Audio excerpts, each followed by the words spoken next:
Hello everyone and welcome to Sinful Gaming. I hope you're all doing well, I hope you're all staying safe, and most of all, I hope you're all fighting that war against the Grey. Today's video, we're going to talk Star Collecting Warhammer Age of Sigmar, and today we're going to take a look at the Soulblight Gravelords, and in particular their Vanguard box set and how we can use this box set to start an army of the Force in the current season of Warhammer Age of Sigmar in Andtor. And so, to begin with, we are going to look through all the models in the Vanguard box set, talk a little bit about them and what they do on the tabletop, before having a look at some other units we can use to expand upon the initial box set. We'll then finally finish off the video with a little sample army list of 1,000 points for you to use, hopefully as some inspiration for starting your own army of the Soulblight Gravelords in Warhammer Age of Sigmar this season. And so, to begin with, first of all, we are going to start by having a look at the contents of the Vanguard box set, and that box set is led by a Vampire Lord. Now, the Vampire Lord is a pretty solid hero for the Soulblight Gravelords. Almost called them the vampire counts there, shows how long I've been playing the game. So a Vampire Lord is going to bring a decent combat profile to the table for at least a foot character with 5 attacks at 3s and 3s, run 1 damage 2. The model actually can also fly as it turns into bats and flies around the table, which is pretty cool. It's a 1 cast and 1 unbind wizard with the ability to do some healing if it does damage in combat, and the Crimson Feast ability where once per turn at the start of the combat phase, a friendly Soulblight Gravelord summonable unit hold within 12 inches of this model gets +1 to their attacks characteristic.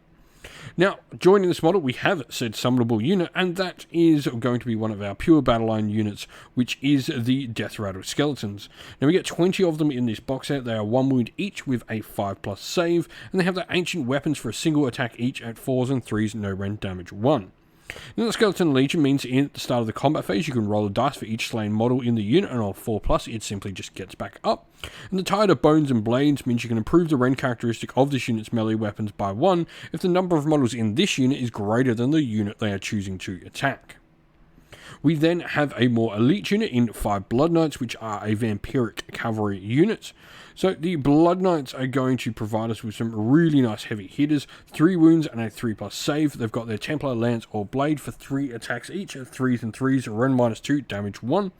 And then we have the Hunger, so they can heal themselves, and Martial Fury being able to add +1 to their damage of their melee weapons on a turn in which they make a charge, though this doesn't affect any of their mounts.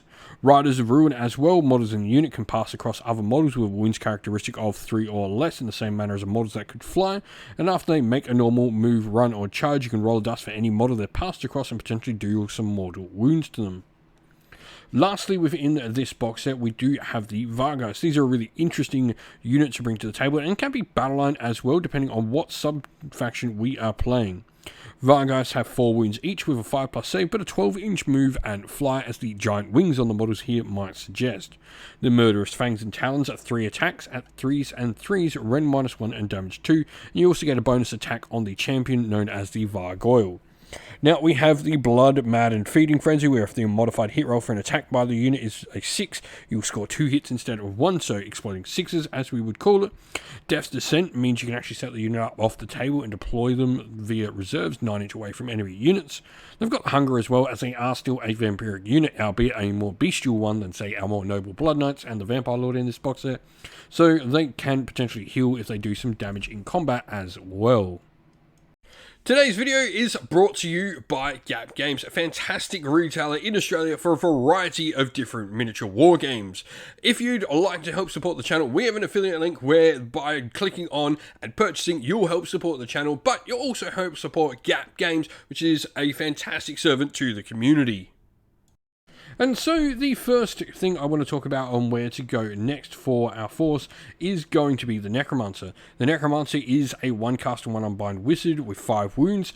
This means it's going to be an Andtorian Locust, which is really cool. Now we do have the cool ability where we are Lord of the Undead Minions, so effectively while we're near other summonable units, when we take wounds, mortal wounds, or we have to make a ward save, etc., we can actually palm these off onto our friendly units on a 4+ and make them take the wounds for us instead.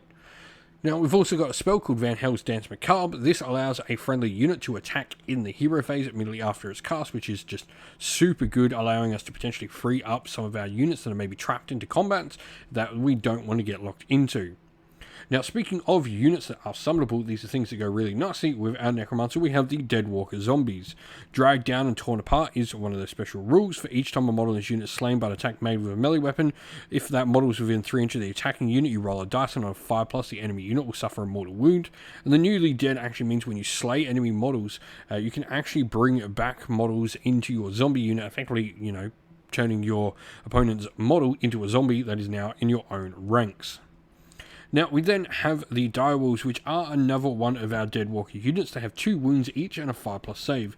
They're actually quite survivable. Big blocks of Direwolves are a really solid thing to have as a nice anvil in your force. Don't forget that all our units do have that 6-up ward so long as they're around the heroes thanks to Deathless minions.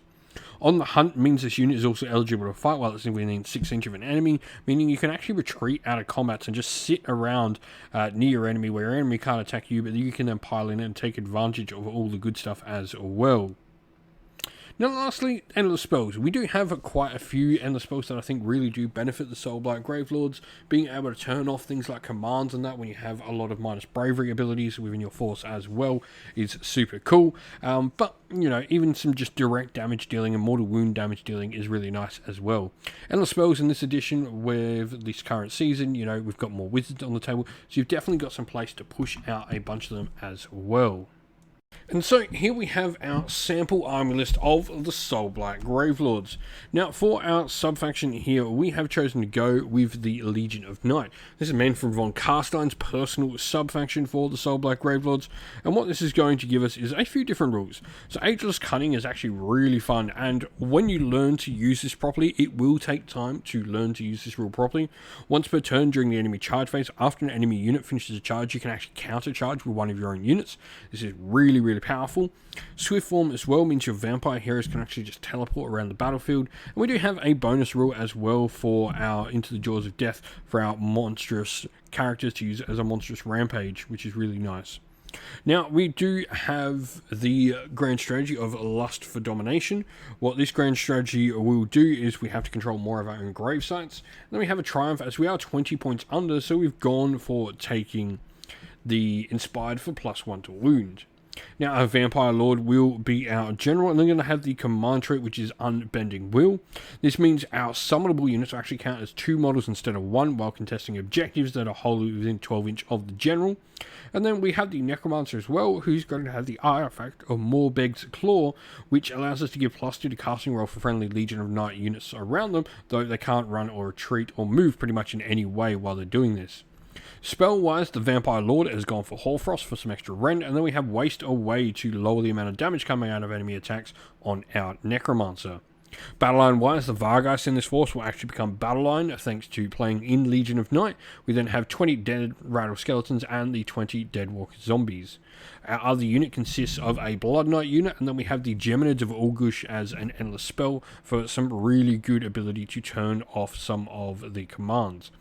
Lastly, we have a core battalion, which is Andorian Acolytes, putting both our characters in here. So long as they're both alive, we get to roll an extra dice for wild dice at the beginning of the turn to get some extra of those primal magic dice.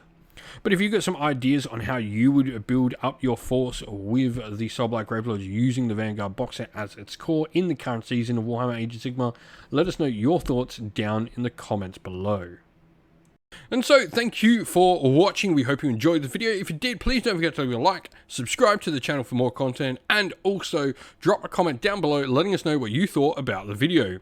If you'd like to come chat more with me and other members of our fun little community, we have a Discord server which is linked down in the video's description, and also linked down in the video's description are the best ways to help support the channel, either by Patreon or YouTube members, or by grabbing yourself some merch from our Teespring store as well.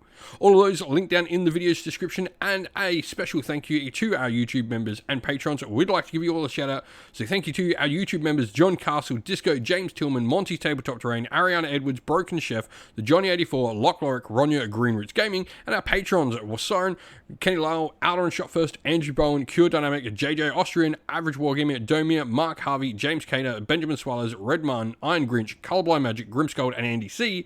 Thank you all once again, everyone. Stay safe, stay well, and most of all, keep fighting that war against the grey. Ciao for now.